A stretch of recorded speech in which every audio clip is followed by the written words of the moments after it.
Hello and welcome. My name is Bugalugs McScruffin, and this is Bugs vs. Korea. Me playing games on the Korean ladder, and hopefully, fingers crossed, winning. So, I this is my second episode, and what I've decided to do is I've decided to do a little bit of a StarCraft 101 because honestly, some people don't actually know what StarCraft is. I know, shocking, whatever. We'll move through it.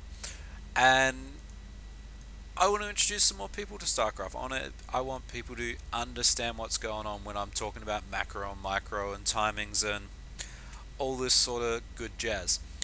So let me first introduce the players. Here we've got the red Zerg called Sloaneye. He is the filthy enemy. And up here in the top right we have the hero Bugalugs as the blue Terran. Now Terran, as you can probably see, not so much yet because this looks like robots. This is the humans. They are probably the most basic, the most easy to get to grips with initially of the three races. In the end, all three races get pretty crazy, but these guys are probably the most comfortable to start with. Now, these guys, SCVs, are my worker units. All they do is go back and forth. They're collecting minerals at the moment, which is the basic income of this game. You need minerals to build everything. Having said that, to build anything interesting, you need to grab these guys, which are Vespene geezers, to get Vespene gas. Now, as you can see here, I'm building a couple of things. I'm building supply depots. These give me supply so I can build more units.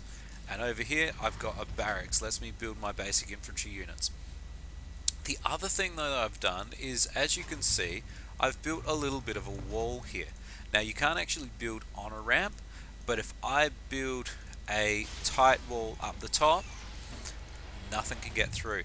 And this is actually really important if I'm playing against a Zerg, because what a Zerg can do is, instead of building all of these workers like Sloaneye has done, you can say, I'm just going to stick with the 6 that I start with. I'm going to build a spawning pool as quickly as possible and then build Zerglings as soon as I can to get them in your base when you don't have any units. Because as you can see, I've got 1 Marine so far. If I had 6 Zerglings come in, this Marine would die pretty quickly. Now, there's a couple of things going on. So first, this here is my command center, which I've upgraded to become an orbital command. The orbital command lets me drop these guys called mules, which lets me just mine more minerals faster. Over here I've got another SCV who's building a refinery so I can actually mine that gas. Minerals you don't need to build something on top of. Vespene gas, you need a refinery. I've got 2 barracks here building marines, and I've got another command center which I'm going to float down to this expansion here. This is my natural expansion because it's the expansion that I would naturally want to take. The last thing is I've got a marine. This is my hero. Well, he's not quite my hero marine. He's dead now, but he came down here to see and sacrifice himself, honestly, to see if this expansion was up and whether it was mining or not. As you can see, it's up, whereas I'm only halfway through building mine, and mine's not even in the right spot. Luckily, mine can move. Sloaneye Zerg, his can't. The other thing you'll notice is you can see we've got some dark patches here and then some light patches here. Sloaneye's chucked 2 Zerglings near this watchtower. This watchtower illuminates this whole area. This watchtower illuminates this whole area, so that Sloaneye can see if I move out with a bunch of my marines, he can see them way before they get to his base. He's also got this spine crawler here to defend. This will dig down, root into the ground, so that then he can defend this from attack. Last but not least, well, a couple of things. He's got his drones, these are his workers, and then he's got a queen, which is basically just sitting here letting him spawn lava. Now if I can click on where's a lava? These guys are lava. These are what Zerg units are built from. These lava actually morph into the different units, and you can see here, here's the spore crawler getting morphed from a drone. So Zerg are really sort of your bestial aliens, and they morph into all sorts of things. These guys morph into buildings, or they mine things. These morph into units, and you can see you've even got the Zercocoons there. So this guy's morphing into a drone, and so if we follow him, he's going to come down here and start mining at this base. Now we've got some Zerglings which move pretty fast. They do a little bit of damage, but they're mostly just melee units, so they're going to melt pretty quick under my marine fire. Now, as you can see, I've dropped my supply depot. I'm moving out. Well, not moving out, just moving down to protect this base which isn't mining at the moment. Come on, slackers, get to work. So there's a couple of terms. One's called macro, one's called micro. Micro is pretty easy. It's micromanagement. It's, I get these units, let's move them down, let's get them to do something. The more you tell individual units to do individual things, the higher your micro. Might not necessarily be more effective. My micro is generally pretty terrible.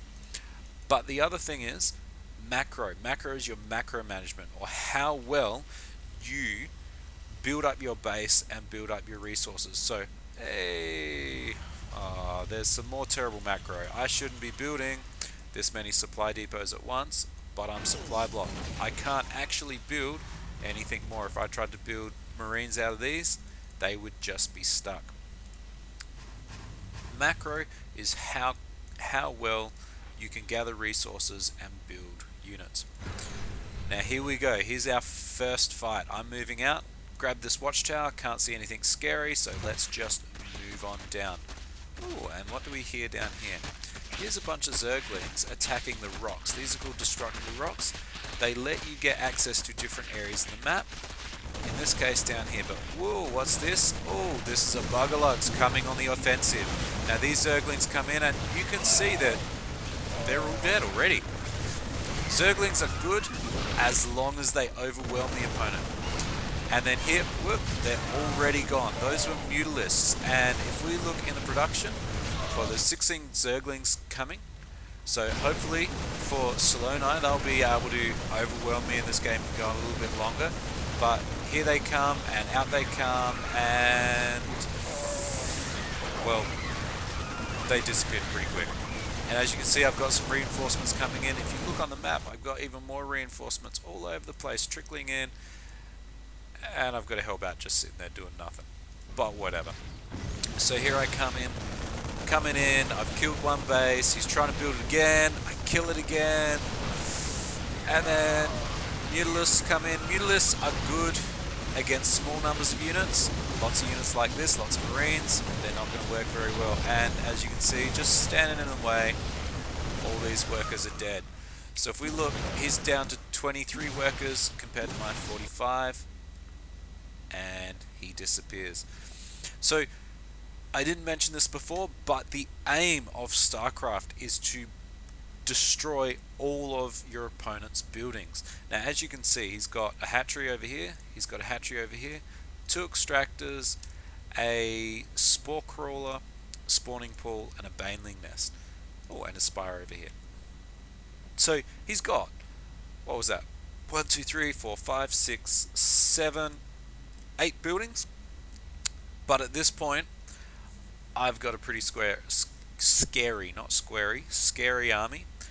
18 Marines, 14 Marauders, 2 Hellbats. Hey, you actually come and join the fight. No, you're still staying there. And he has a grand total of 23 workers. Workers are going to die very quick. At this point, there is no way for Slow Knight to win, so he's just gone, nope, I surrender. And that's how you'll see most games end. Normally, the loser will say GG first and then surrender, but that is not always the case. It was actually one hilarious game I played a long time ago where I GG'd, I was about to surrender, and I didn't surrender quick enough, and I got a free win, which was a little bit hilarious. But anyway, thank you for watching. I hope you enjoyed this episode of Bugs vs. Korea. Now, as I said, I'm going to be introducing more concepts. I hope you understood everything that was explained in this one. If you've got any questions, leave a comment. I'll talk about it in the next video, give a explanation for everyone. And as I go through, I'll focus on whatever race that I'm playing. So as you can tell, today I focused a lot on the Terran because that's who I was playing. Bugs, too many workers, send some here. That would be fabulous. Something to remember for next time. So next time I might be playing Terran again. I might be playing Zerg, and you'll get to see what Zerg is like, or maybe even Protoss. Who knows? But regardless, thank you for watching, and I will see you guys next time.